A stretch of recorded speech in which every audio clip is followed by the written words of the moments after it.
हमारी ये मातृभूमि, ये भारत भूमि, जिसने यहाँ अनेकों वीरों को जन्म दिया है और जिन्होंने इतिहास में अपना नाम दर्ज कराया है, ऐसी ही वीरों के अंदर वीरांगनाएं भी कम नहीं हुई हैं। तो आज ऐसी ही एक वीरांगना की कहानी आपके बीच लेकर आया हूं और वो है अहिल्याबाई होलकर। अहिल्याबाई होलकर ऐसी महान सशक्त महिला रानी थी जिसका जीवन बहुत ही प्रेरणाओं से भरा रहा है। महाराष्ट्र के एक छोटे से गांव में जन्म लेने वाली अहिल्याबाई ने अपने जीवन में बहुत संघर्ष किया। अहिल्याबाई होलकर मालवा की रानी थी, एक महान योद्धा और कुशल तीरंदाज थी। इसके अलावा बहुत ही दूरदर्शी और एक धार्मिक प्रवृत्ति की महिला थी। उनके कार्यकाल में भारतीय संस्कृति को एक नया आयाम मिला। आज भी प्रतिवर्ष 31 मई को अहिल्याबाई होलकर जयंती मनाई जाती है। देखिए, ये इतिहास है। इस इतिहास के अंदर कुछ लोगों को बहुत नाम मिला है, लेकिन कुछ को गुमनामी भी मिली है। तो अहिल्याबाई होलकर है, उसके बारे में बहुत कम लोगों को जानकारी है। अहिल्याबाई होलकर के बारे में देखें तो इनका जन्म 31 मई 1725 ईस्वी को हुआ था और मराठा साम्राज्य में इनका अभूतपूर्व योगदान है।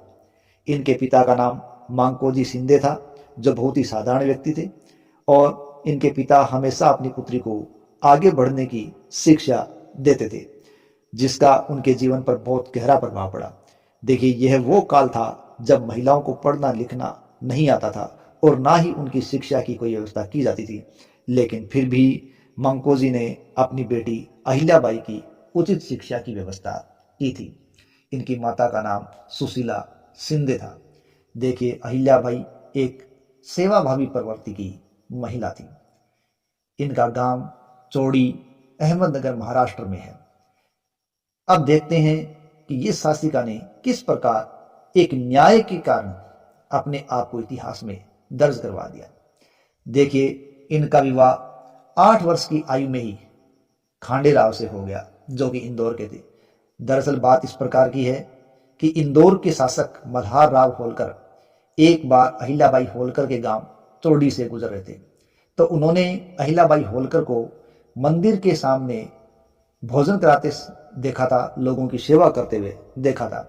बस इसी से उन्होंने अपने पुत्र के लिए इनका रिश्ता मांगा और अपने पुत्र खांडेराव से इनका 1733 में विवाह कर दिया, यानी 8 वर्ष की आयु में ये विवाह हो गया। हालांकि इनका ये शुरुआती जीवन अच्छा चला। 1754 के अंदर कुम्हेर का युद्ध हुआ। इस कुम्हेर के युद्ध के अंदर खांडेराव की मृत्यु हो गई।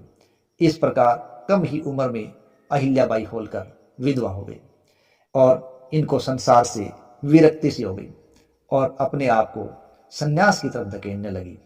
ऐसे में इनके ससुर मल्हार राव होलकर और इनके पिता मंकोजी शिंदे को चिंता हुई और इन्होंने अपनी पुत्री को इस प्रवृत्ति से या संसार से विरक्ति से निकालने का प्रयास किया और इस प्रयास में मल्हार राव होलकर ने अपने राज्य का संपूर्ण राजकाज अहिल्याबाई होलकर को ही सौंप दिया और इस प्रकार वो राजनीति के अंदर पारंगत होने लगी। ससुर के कार्यकाल के अंदर ही 12 साल तक उनके संरक्षण में रहकर राजकाज सीखा और संपूर्ण राजकाज चलाया। लेकिन पति के मरने के 12 साल बाद 1766 में मल्हार राव होलकर की भी मृत्यु हो गई। उनकी मृत्यु के पश्चात 1767 में अहिल्याबाई होलकर मराठा शासिका बनी और वो मालवा की शासिका बनी और ऐसी शासिका बनी जिसने इतिहास में अपना नाम दर्ज करा दिया। देखिए, इसके जीवन की एक लोक प्रचलित कथा मैं आपको सुना रहा हूं, जो अहिल्याबाई होलकर को इतिहास की एक न्यायप्रिय शासिका साबित करने के लिए काफी है। देखिए, एक बार की बात है कि इनके बेटे मालेराव रथ की सवारी कर रहे थे और जा रहे थे और रास्ते में इनके रथ से एक गाय का बछड़ा टकरा गया और वो बछड़ा टकराकर मर गया। उस बछड़े के पास उदास रूप में उसकी मां अर्थात गाय बैठी थी। थोड़ी ही देर में उसी रास्ते से अहिल्याबाई होलकर का रथ भी गुजरा। अहिल्याबाई होलकर ने देखा एक गाय बहुत उदास स्थिति में बैठी है और उसके पास ही उसका बछड़ा पड़ा है जो कि मरा हुआ है। उनको यह समझते हुए देर नहीं लगी कि किसी की टक्कर से मरा है या इसके सामने ही इसके बछड़े को किसी ने मारा है। तब उन्होंने आसपास में पता लगाया कि यहाँ क्या हुआ। तब उनको पता लगा कि उन्हीं के पुत्र ने यहाँ जो रथ की सवारी गुजारी थी, उस रथ के सामने आने से, टक्कर खा जाने से इस बछड़े की मृत्यु हुई है और ये गाय इसीलिए यहाँ उदास बछड़े के पास बैठी है। ये बात सुनकर अहिल्याबाई होलकर को बड़ा गुस्सा आया और वो दरबार में पहुंची। दरबार में पहुंचकर उसने अपने पुत्र मालेराव की पत्नी को बुलाया और उससे कहा, किसी माँ के सामने अगर उसके बच्चे की हत्या कर दी जाए तो ऐसे हत्यारों को बताए क्या सजा देनी चाहिए।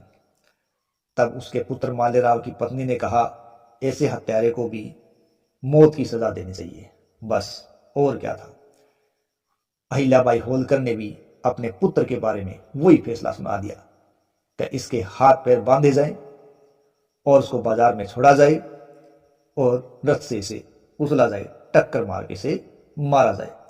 इस प्रकार की बात सुनी, इस प्रकार का फैसला, न्यायपूर्ण फैसला सुना तो सब दंग रह गए, लेकिन किसी की भी इतनी हिम्मत नहीं हुई कि उस रथ का सारथी बन जाए। अंत में अहिल्याबाई होलकर खुद उस रथ की सारथी बनी और अपने बेटे को लेकर चल पड़ी। लेकिन ये क्या, जब वो बाजार में गई तो उस बेटे के आसपास वो गाय आड़े आने लग गई। यानी अहिल्याबाई होलकर चाहकर भी अपने पुत्र पर रथ के माध्यम से टक्कर नहीं मार पा रही थी, क्योंकि गाय बार बार आड़े आ रही थी।